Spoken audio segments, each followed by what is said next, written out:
Hi dear soulmate, you're welcome back to Kunmi Styling YouTube channel.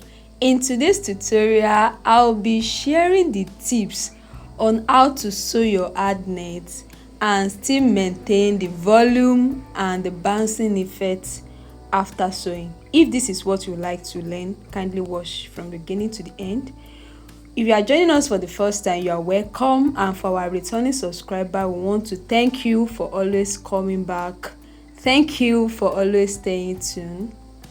Without further ado, let's dive in. It will still be bouncing. So the first thing to do is you cut your hard net on a lengthwise grain.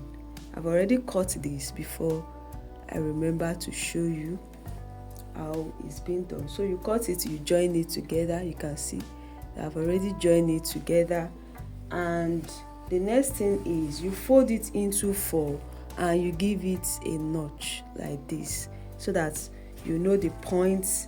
You also notch your fabric also like this. This is the joining of my fabric.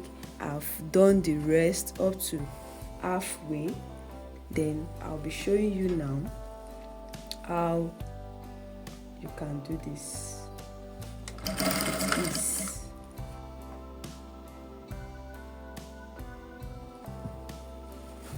so this is how you do it. You fold it backward like this, like you fold it big like this. Can you see it? Then you fold it backward again. Do you understand? So we have so many ways in which this can be done. This is one of it.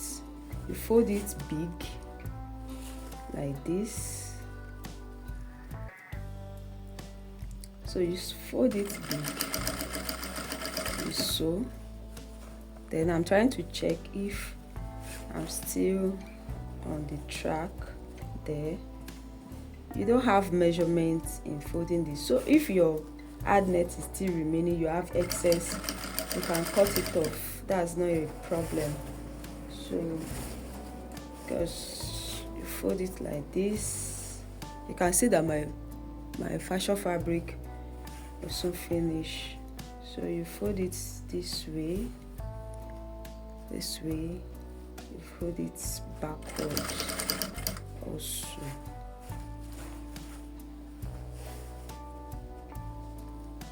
Fold it like this. Alright, we've come to the end of today's tutorial.